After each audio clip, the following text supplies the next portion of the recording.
I'm very happy to have Chris Byrne with us today. So Chris is the Managing Director of Legacy Minerals, who are doing some really exciting things here in New South Wales. So exploration in New South Wales has been largely dominated by a focus on porphyry systems and is known for hosting some world-renowned porphyry deposits. But there has been comparatively little exploration for low sulphidation epithermal systems in the Lachlan Orogen. So Chris will be showing us through some of the models used for the mineralisation at their Bauloora project, Black Range and Drake. So it is going to, and they'll also provide an overview on how the Legacy Minerals exploration approach to a broad systematic model driven drives exploration programs. So it's led to some significant technical breakthroughs across the project. So it is going to be an awesome session. I hope you all enjoy it. Please don't be shy. Come get involved. Ask lots of questions at the end. But yeah, before we do get stuck in, Chris, thank you so much for joining us today. It's very exciting to have you on GeoHug. It's a pleasure to be here after watching so many over there. It's a couple of years now. It's been up and running, isn't it? More than 4. It's just crazy. I thought people would be sick of hearing I remember when it started. Yeah.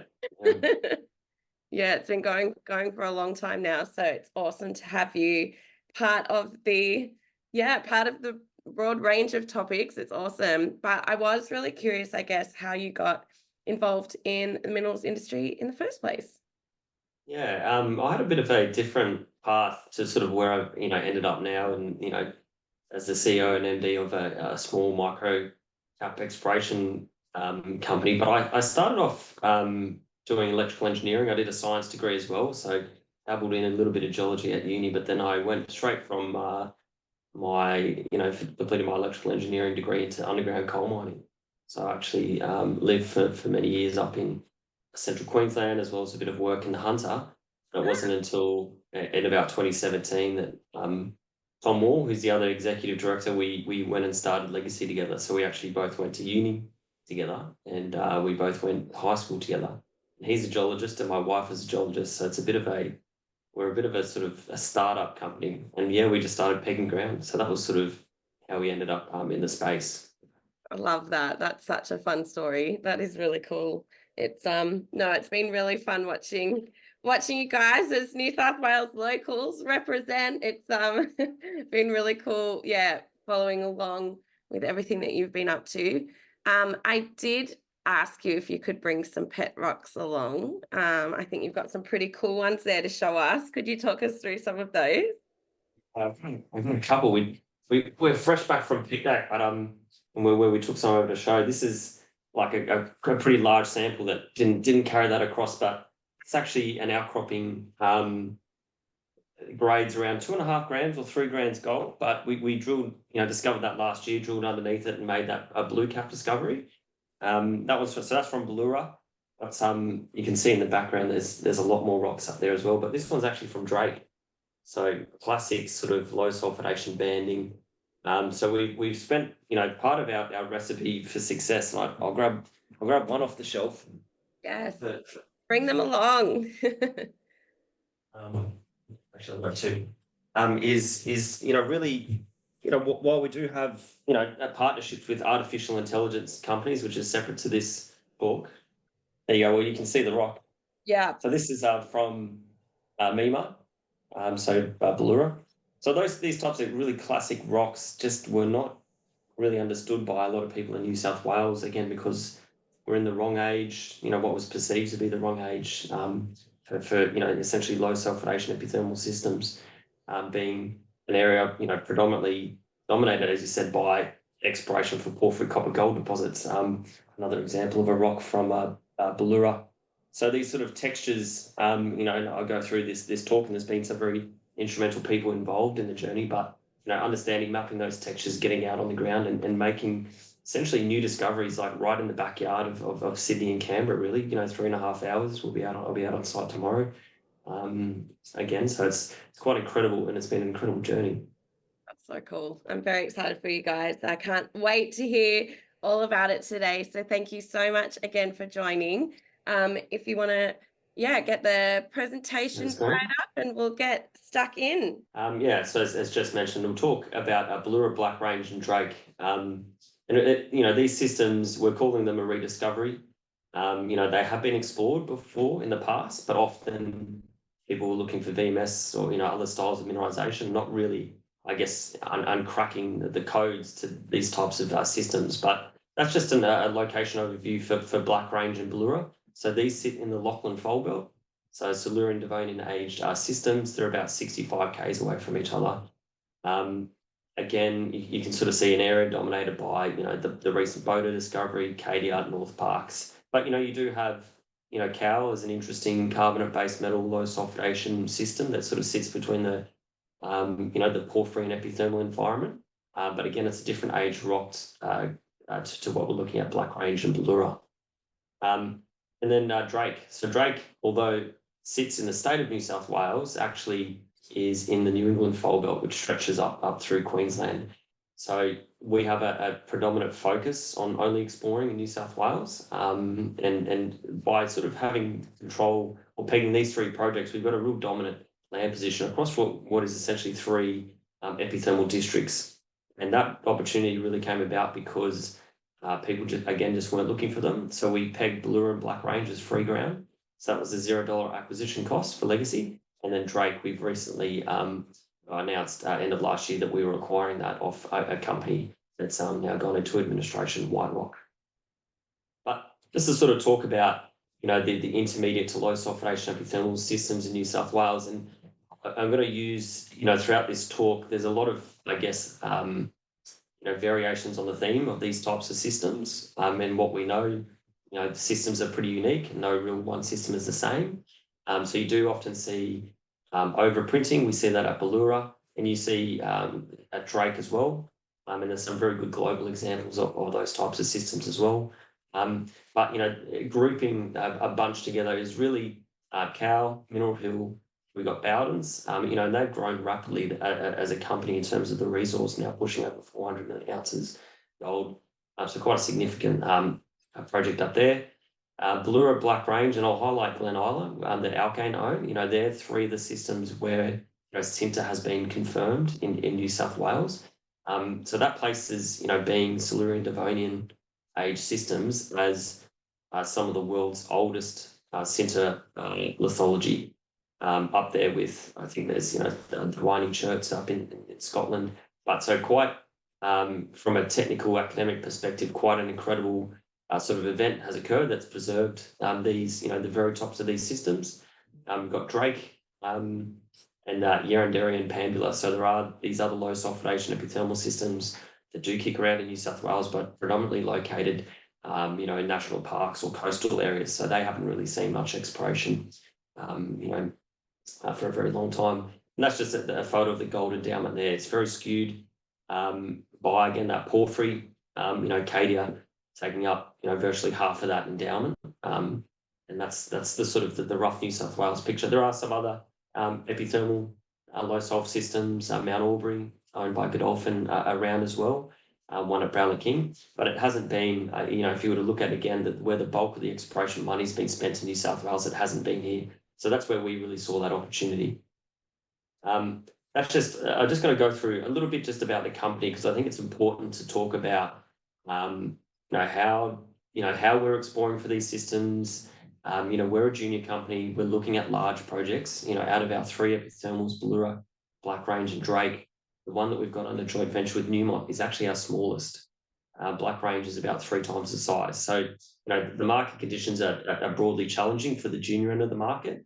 And it has often led to a lot of failures, I guess, in previous exploration attempts due to either lack of funding or, a focus on a particular prospect as opposed to a regional-based approach. So we certainly take quite a different exploration strategy to our projects than a lot of other juniors do in Australia. So it's a bit more aligned to maybe what some of the Canadian model of exploration is, which is, we bring in a bit of a prospect generator element to the portfolio. So we've got our own projects we fund 100% ourselves. So that would include Black Range and Drake. And then we also look for funding partners as well. Importantly, talking about Newmont at Bauloora, they're world experts in mining and developing and exploring for these types of systems. So we see that as a really great partnership for us as a relatively junior team to bring on the expertise of what is a significant, world player in the space. and what is, you know, an early stage project. If you were to look at the drill meters at Bauloora and Black Range across the projects would be maybe 5,000 to 7,000 meters of drilling compared to Drake, which would have over 100,000 meters of drilling. So you're talking about very early stage exploration.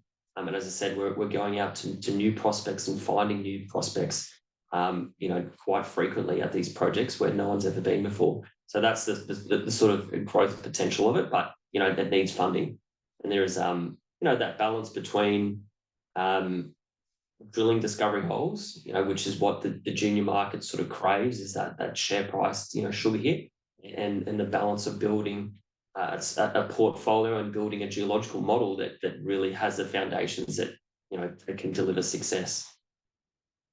So this was a comment that we used to get a lot when we were, you know, going through our IPO and then subsequent to that as well, was that, you know, we were looking in the wrong area. That, you know, the case for preservation of epithermal systems in New South Wales, you know, was pretty low, and the prospectivity was also pretty low because we're not talking about, you know, back arc volcanics like the Ordovician Macquarie Belt.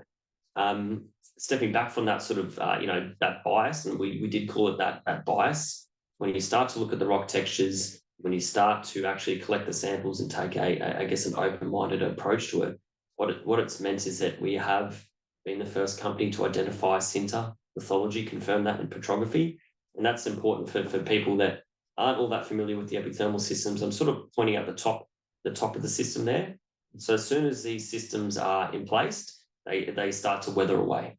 So these are commonly found in locations like PNG, Indonesia, South America, which are relatively, you know, recently formed depositional settings.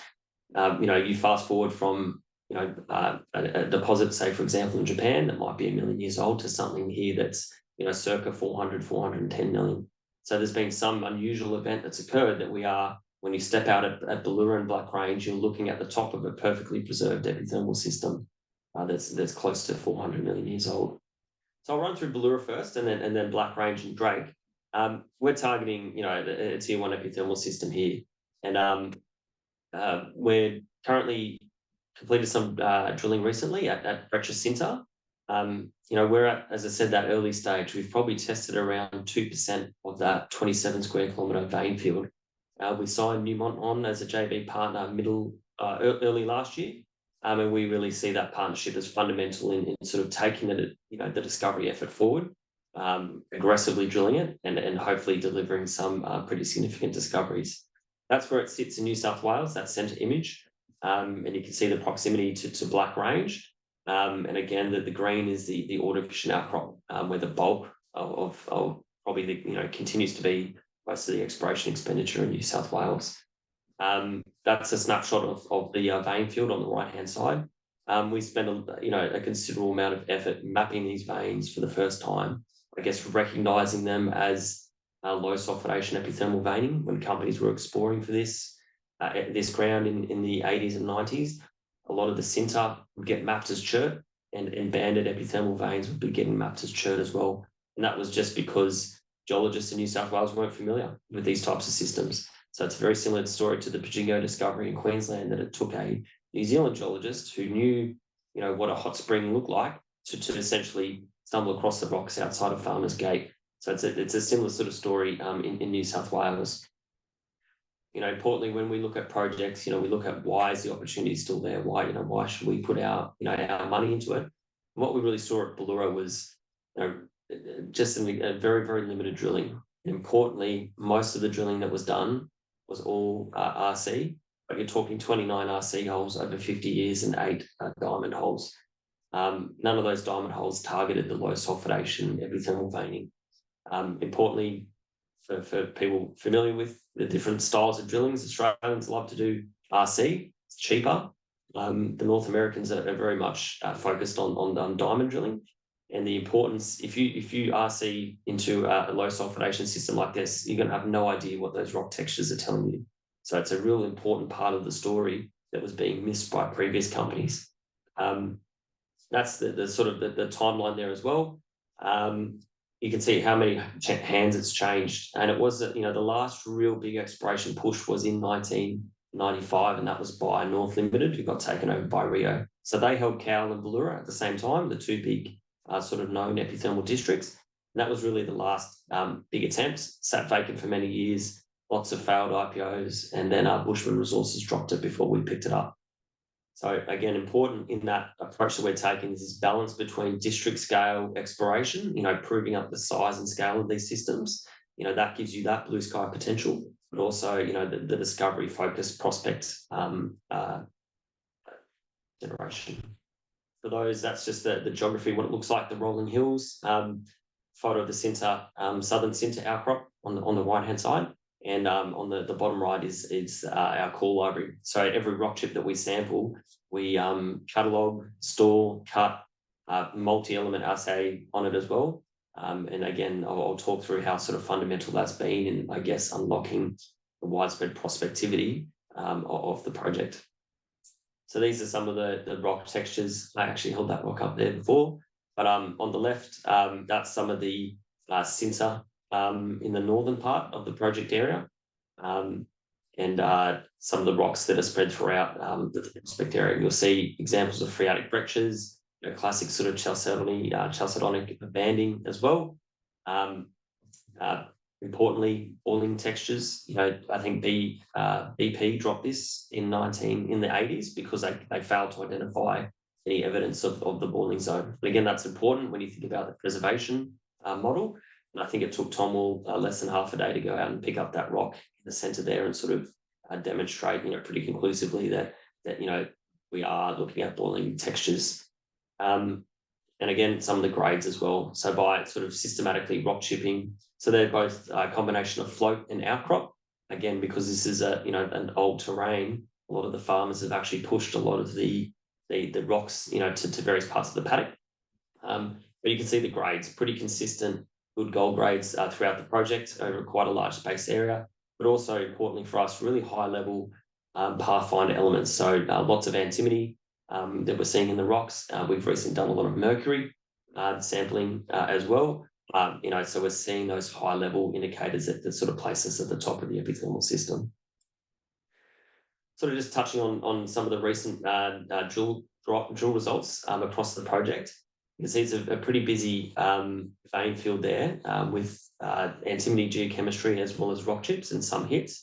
So we're getting some pretty encouraging grades from some of the drilling. 6 meters at 3 grams gold, 10 grams silver, and 6% lead zinc from 57. So that was a new discovery last year.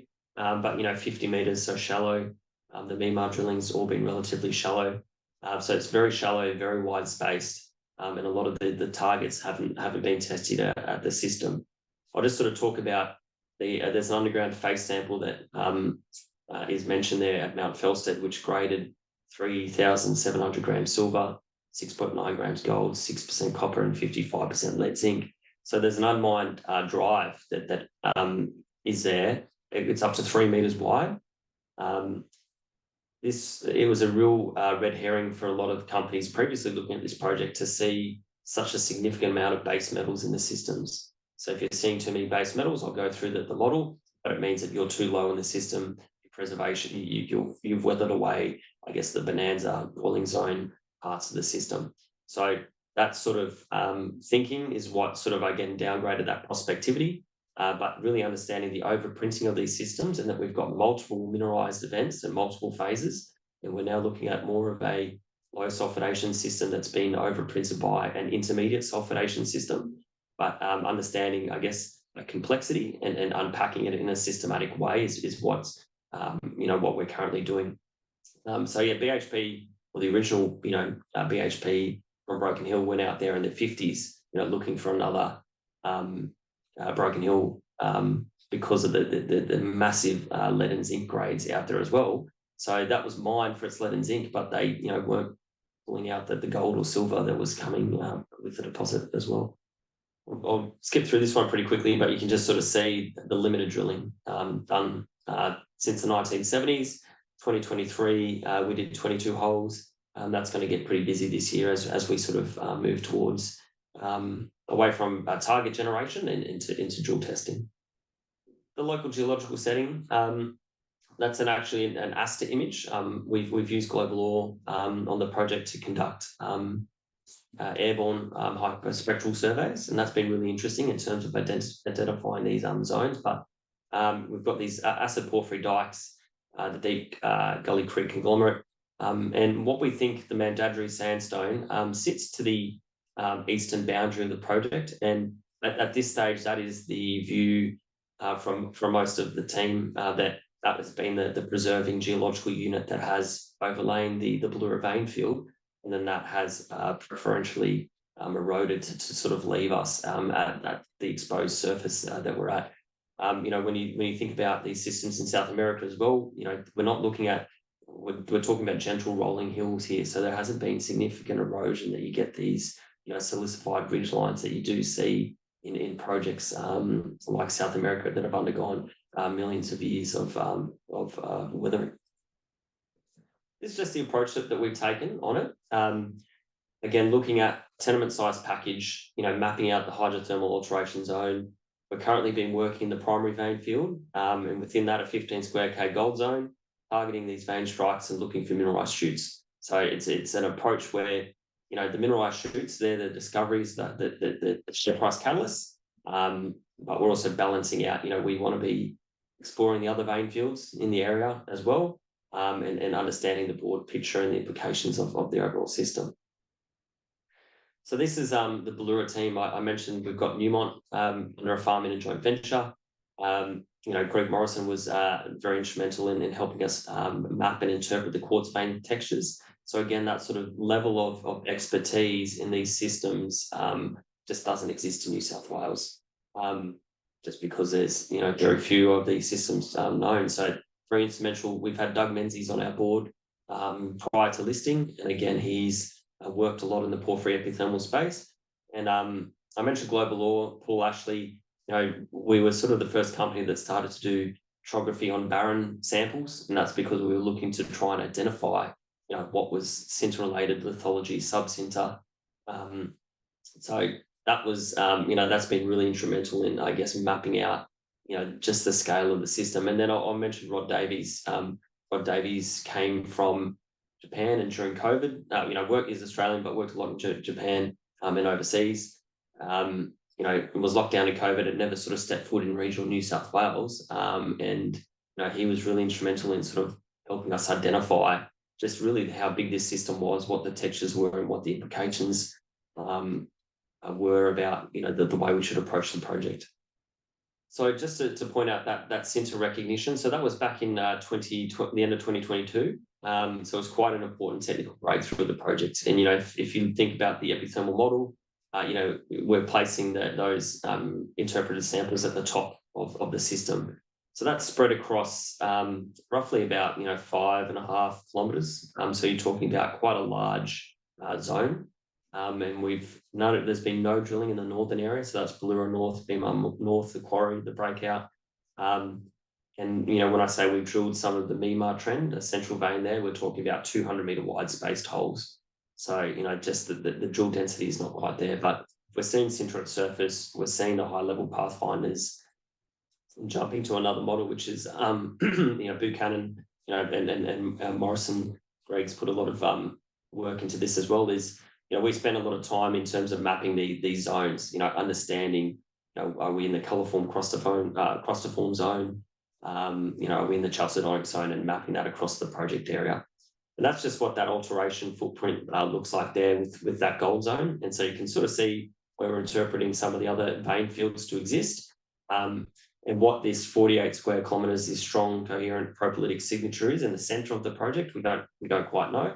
But, we're doing some very big geophysical programs at the moment with Newmont. We've just done tenement-wide radiometrics and magnetics. We've just done gravity across the vein field, as well as AMT. So we're building quite an impressive geological data set, which will help us with the drilling. This was the results we announced a couple of days ago, which was the first ever diamond drilling into the breccia sinter. So while, the textures were impressive, I guess the confirmation of, boiling events were there. It didn't grade.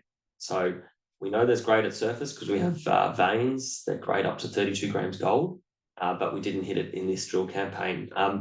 So the target's open. Again, these were wide-spaced holes that were going quite deep. One hole went to close to 900 meters, so providing good stratigraphic and technical information on the lithology, as well as orientating our veins. So it's been very invaluable from that sense. But yeah, certainly not the immediate quick breakthrough that we were maybe hoping for. But again, the benefit of having a partner on like Newmont is that we can continue to sustain our exploration approach and drill out more of these. But yeah, very, very impressive, veining over quite, I think that's set within about a 30-meter wide interval. So this is, some of the work that, we were doing over the last year and a half, which is really this boots on ground, beyond the rock chips, we're taking geochemical samples as well, soil sampling. And you can see the GIF of the image on the right. One of the big advancements that people don't talk about all that much is the detection limits in geochemistry. So we're doing multi-element 4-acid digest when, previously companies in the 80s, 90s could really only afford to take 4 or 5 samples. They weren't sampling for any of these other pathfinders like molybdenum, tungsten, bismuth. And so what, we sort of are seeing, I guess, these projects in a new light just from the massive improvements in the geochemical detection limits at the project. Importantly as well, we're seeing the grades in rock chips, 55 grams gold and 900 grams silver. And that's just what, just highlighting some anomalies there as well. Again, we're at such an early stage in the project, but, we're seeing some interesting intrusion-related signatures as well in the project. I'll sort of make a note too that, Bauloora is quite interesting in that we don't see any orogenic deformation of the system. So there's no orogenic style cores veining around. It's quite an unusual system that, unlike a lot, the rest of the Lachlan Fold Belt that's been shunted around and really deformed, we don't see any of that.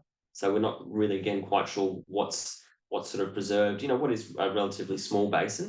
We've got, as I said, about 350 square Ks, which is every known sort of epithermal occurrence in the region.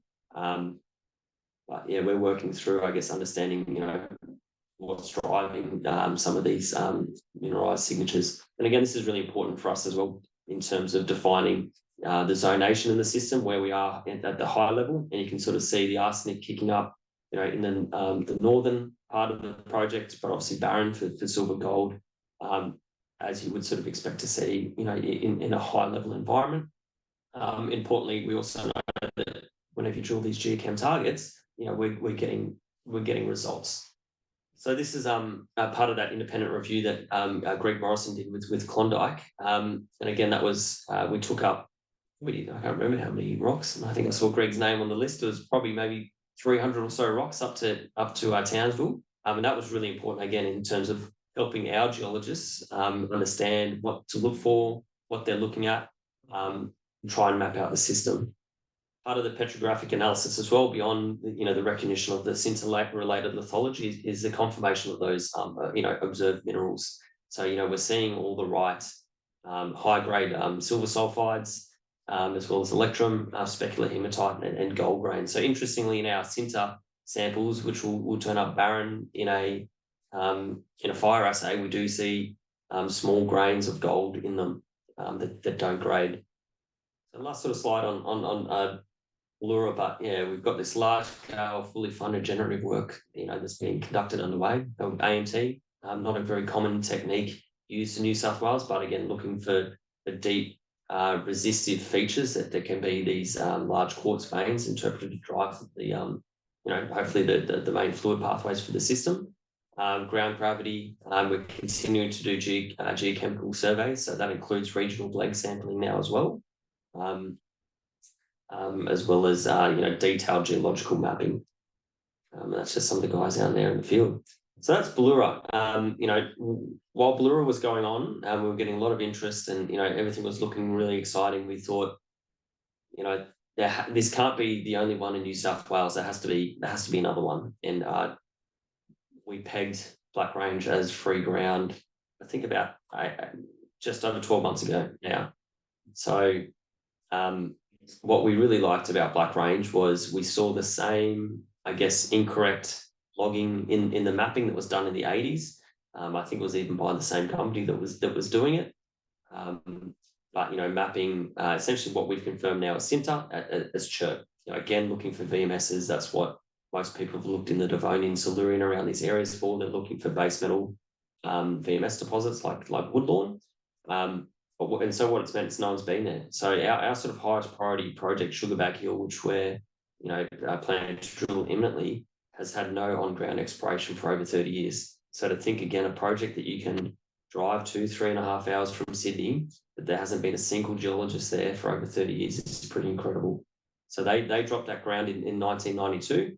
If you want to piece together what happened in 1992, it's essentially that that's when the Cadia discovery really kicked off, and then Newcrest virtually halted all the other exploration across New South Wales. So it's compelling because we're seeing it's widespread. 65 k's from Bauloora.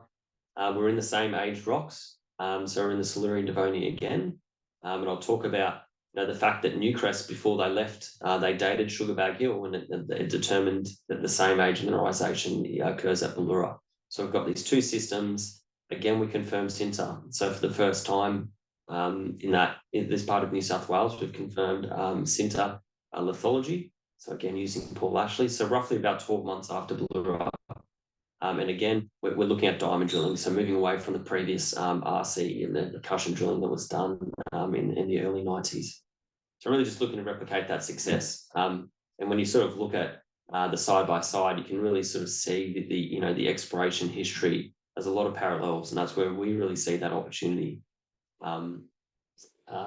With North Limited having Cowal shifting their focus onto that, and with Newcrest shifting their focus up to Cadia Hill, not seeing any on-ground exploration.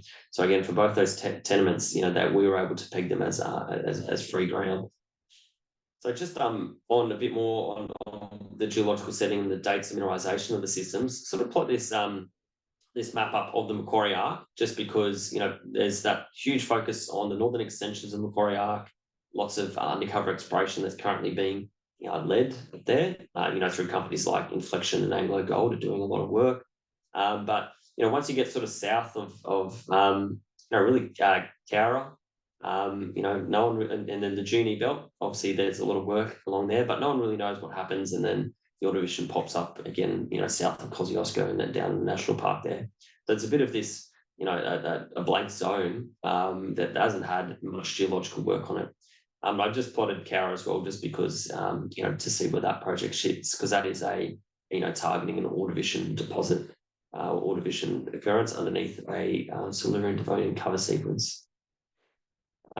This is the comparison that the CSIRO produced for Newcrest back in 1992. They sent off some samples from Sugarback Hill, and they came back to say that, yep, Sugarback Hill and the Bauloora were closely associated as Devonian vein field samples. So we didn't know that when we were pegging the ground. So it was a really nice sort of, I guess, validation of our thinking that these systems have a lot of parallels. And again, beyond dating some of the Mount Felsted style, the mineralisation around there hasn't been a lot of work done or much academic literature on either the Bauloora or the Black Range project. And I won't go into a whole lot of it, but Black Range is really interesting because of the recent recognition of these calderas. You got Silurian calderas and Devonian calderas in the southern part of the tenement. You got these presence of these mega breccias. So we're talking greater than a 1 meter class of Ordovician breccia. So some significant activity that's occurred in this region, and a lot of comparison being made to the Cripple Creek sort of systems in America, where you have these massive collapsed calderas. But again, there's been very limited exploration in that region as well. And at Black Range, we're looking at some areas in the project that haven't even had an exploration license held over them. That's how greenfields that project is. So we're essentially following the Bauloora recipe there. We don't know the size of the alteration zone. We don't know what the vein field is. we've started to fill in what some of the gold zones are now through the mapping that we're doing. But again, we're about 12 months behind where we are at Bauloora in terms of really starting to string together, the district scale approach and some of the targets. But, the gold zone that we've defined at Sugarback Hill, which we're going to be drilling imminently, it's high enough conviction for us to drill target right now without knowing the rest of that sort of example. So this is Sugarback Hill. To give the scale of the volcanics here at Black Range, we're talking about roughly about 3 times the size of Bauloora. So it's a big system that's 30 kilometres. We're looking at the northern half of the tenement package here, 30 kilometres of epithermal occurrences. So it's big. And what we're looking at Sugarback Hill, a large silica sericite alteration zone. First pass rock chipping that we did out there. So that was the first time on the ground. We're getting 2 grams gold, 29 grams silver, just off the bat with, a couple of hours worth of work. So we've mapped out, we've done soil geochemistry across it, which has again proven to be extremely interesting. And this is just sort of what it looks like. Again, rolling hills, very, very similar terrain to what we're seeing at Bauloora. And again, the preservation is key. So what we're sort of seeing is a bit of a window into, this chert is what they've mapped in red, but these zones of intense and moderate silicification as well. And that's overlain by a shale unit. So that's what some of the sinter or hot spring precipitate looks like. So it's quite different to what we sometimes see at Bauloora. But, what we certainly know from these systems is that you do get a lot of variance in the way that these things look, and we see that at Bauloora. But we sent off, I think, 14 samples from what I recall to Paul, and I think at least half of them came back as sinter-related or sinter-related lithology. And again, with that conceptual model, if we're seeing sinter lithology, we're seeing this high-level pathfinder elements in your mercury, antimony, arsenic. We're in for a shot for these preserved boiling zones where we would have, bonanza grades of gold. That's sort of what the sinter outcrop looks like. So again, it's extensive and it's large. And in the middle is some of the historical Newcrest drilling that they did in the 90s. So Newcrest drilled that. They only did 1 diamond hole and they never submitted it to the New South Wales Core Library. So no one knows really what that looked like. And so we're going to go back and we're going to be drilling that in with diamond. Yeah, so this is what some of the rock textures look like there. And this is the Pathfinder zone. So we're talking about a 3.5 kilometre by 1.2k zone of elevated Pathfinder elements and a 2.2k gold trend greater than 20 ppb. So again, I've done that, the GIF on the right, and you can sort of see, I guess, that the changes in the zonation from your high level antimony, arsenic. You got interesting moly signatures, silver and gold, predominantly, clustering in the south and not appearing in the northern part. But again, thinking back to Bauloora, that, we're looking at various levels in the system there. And that's just what it sort of looks like spaced out. Interestingly, Newcrest did some IP across what they had mapped as chert, which we now know to be sinter. So you're seeing these very, very interesting resistive structures as well, which, they weren't, resistive structures just weren't drilled. People drilled chargeable features. So, we've had to actually invert the resistive features here to make them red, just so that people can understand that bright red is a resistive feature as a drill target. But we're talking, it goes up to, maybe 5,000 ohms in some of these. So we're interpreting those to be these sort of feeding structures. When you look at the gold sampling that we've done across that, that's highly encouraging. Mapped as sinter, again, we're looking at that strong resistive feature. In Newcrest, this is one of the holes they drilled in 1992, and you can see they got grade. They were close, but they didn't test any of the what we interpret to be the feeding zone target. So it's a pretty clear target for us to go there, drill that with diamond, and really get a good appreciation for what the textures are doing, where we are in the system, and what the follow-up drill campaign should be. This is just, again, some of the petrography examples put out by Paul in terms of identifying the siliceous chemical sediments formed as hot spring precipitates. I'll just touch. This is further south from the project. This is just the last prospect I'll go through at Black Range. It's really interesting because there's been a lot of academic mapping down here, but not a single geochemical sample ever sent for assay. But you've got these monzonite intrusives. You've got this epithermal occurrence, which is mapped down to the south here, and these quartz stockwork zones, which 2 kilometers by 700-meter wide zones of quartz stockwork, sitting near multiple breccias, extremely interesting sort of area.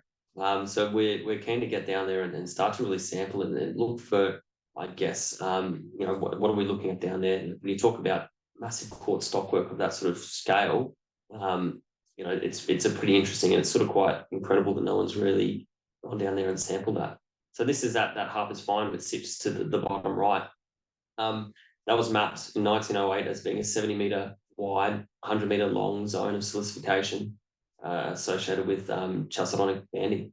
Mapped next to these monzonite, continental I-type intrusives, and again, no geochemical sampling has ever been done down there. So lastly onto Drake, and Drake is a bit of a, it's the first project that Legacy's paid for, and it's a bit far away from all our other ones, but we really like this project because, we like the low sulphidation epithermal story. We were watching it, and we were watching sort of white rock resources struggle a bit, and we saw a bit of an opportunity there, but we like the scale and the grade. So we're looking at high grades of gold and silver, as more of your classic low sulphidation epithermal style. And, I held up that rock before. It's sort of a classic, example from the pit up there that we took when White Rock did a site visit with us. But, then we started to see this extensive copper oxide potential across several kilometres. You've got porphyry D veins that are being mapped extensively across the project by, Greg Corbett and Doug Menzies. And effectively through the work that we've done, we've secured virtually all of this 150 square kilometre caldera. So we're looking at what we think to be a big Pacific Rim style target. That's what CRA thought. That's their approach in the 90s. And what we're going to be doing differently is really taking this district scale, a holistic approach, utilising modern technology, understanding the overprinting of these systems. So what we see there, like we have at Bauloora, is, it's not a simple, straightforward low sulphidation system. What we've got there, and you think of great examples like K92 and over in Turkey, you've got Hod Maiden, these systems that sit like Cowal, that they've got elements of the carbonate base metal, but you've got a porphyry nearby. K92's got the, I think it's either an intermediate or high sulphidation, I can't recall, and then the low sulph deposit, and then they're looking for the porphyry at the moment. So you're just seeing this overprinting, and what really that means to us is that a lot more work needs to go into mapping the textures and understanding, what's happening in the system. It also, because the grades are so high in that surface, it just meant that there was a historical focus on mining. So it meant that most of the work at the project was spent on the resource there that's around these two pits. So 320,000 ounces gold and 223 million ounces silver. And so we consider it highly prospective for epithermal and porphyry deposits. And many of those academics that have been there, has been a wealth of work on the project. They make good comparisons to the geological settings such as, Auger and the big Pacific Rim type deposits. I won't read the geology through, but again, it's a Permian age, so it's not like our Silurian Devonian systems there. But again, you look at just the classic banding that's there at surface, crustiform crystalline quartz. These are just some more examples of the epithermal vein textures and porphyry D veins across the project. So again, just really classic textures, that grade. So there's some significant wide-spaced drilling across the project.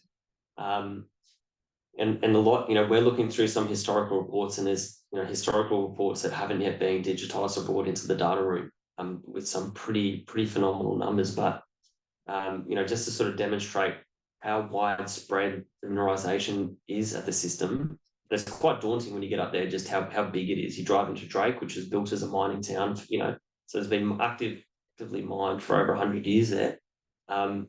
Red Rock to the north, 18 metres at 16 grams gold. 17 grams silver, 0.5% copper, and then lead zinc. That hole was drilled to 60 meters and they ended it. End of hole assay was 14 grams gold. Cowal, which is more in the center, 118 meters at 1.7 gold from 2 meters. Gladstone, 18 meters at 5.8% copper and from 52, and in the same drill hole, 10 meters at 7.26. So that is interpreted to be drilled down plunge of some of these veins, but the zinc and lead there as well. And then Mozart, 26 meters at 220 grams silver. So you're talking fantastic hits across several kilometers in the project area. And again, that model for that Pacific Rim style mineralization, I think I've showed 3 different types of geological images here, but this is the Corbett, the classic Corbett one. Bauloora sort of sits, and Black Range at this sort of, at the classic sinters. Black Range, we've identified these phreatic breccias, but then we also do have this transition and this overprinting from an intermediate. And then what we're looking at here is more of the classic, what we think to be, these porphyry D veins, which have been recognised throughout the project, but you do have, what has been mined at surface, the high-grade gold and silver in the pits. That's the tenement history. Again, quite a long, work, but what we see in it is quite quickly, in the last 20 years of work done by Rex and then Drake and White Rock, was quite a quick shift towards resource definition, drilling, scoping studies. So that sort of, when there's a focus on getting a mine up and running, it means that exploration often goes to the wayside, and those great exploration holes that often those teams sometimes produce don't get drilled. A couple of JVs that fell through, and then both Thompson and White Rock sort of withdrew from the project. I won't linger on this other than say gold prices obviously improved a lot since White Rock were there when they IPO'd. And it's as a junior, and I talked about our company and our sort of approach is that exploration's not done in a bubble. We need funding, you need money, whether that comes from the market, mum and dad, or Newmont. But it's important to sort of realise that this Lassonde curve, White Rock essentially listed, and then within a year they pretty much hit that and lost 75% of their market cap in 3 years, and spent 20 mil. So that 75% decrease in your market cap, you've now got a resource. Trying to secure funding and finance, it's difficult. That's the mine site.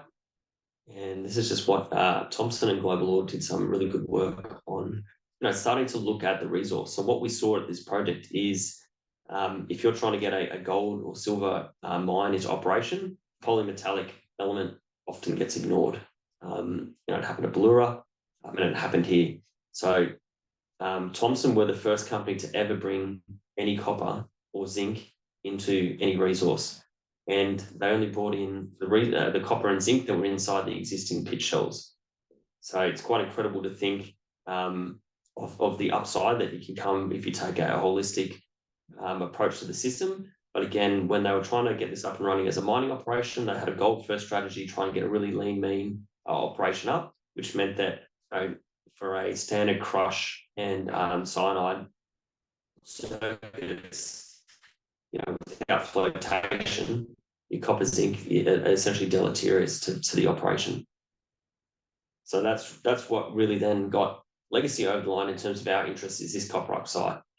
This is around the pits, 1.5K zone of supergene copper mineralisation, these mapped porphyry D veins, this lack of exploration focus on the copper. You can just see the strike as well, and deeper drilling. I think close to 70,000 metres of drilling at the project has been less than 15 metres deep.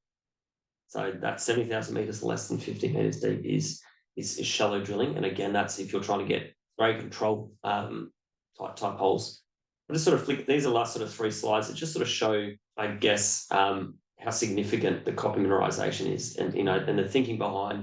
If you're seeing such widespread, strong indicators of porphyry style mineralisation being present, and you're seeing widespread copper mineralisation, that the thinking, like our thinking at Bauloora, you've got a big system. A big system's been driving it. So this is just at the centre of the project. So these are all the drill holes with greater than 1% copper. So the ones on the right here, the smaller dots have less than 0.1, so 0.1%. And you can see virtually every hole is getting over 0.1% copper.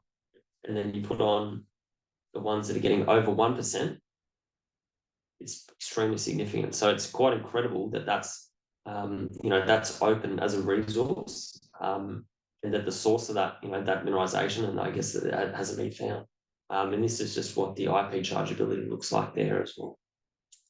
So not conscious is 53 minutes. That's the wrap up. But yeah, they're the three sort of projects in our portfolio. We're pretty excited about all of them. And we're going to be drilling Bauloora and Black Range this year, as well as two of our other projects. And Drake, we're really just generating the targets, working through the data room, and then building up what we think to be a pretty phenomenal untold story there. So that's it. Thanks, Jess.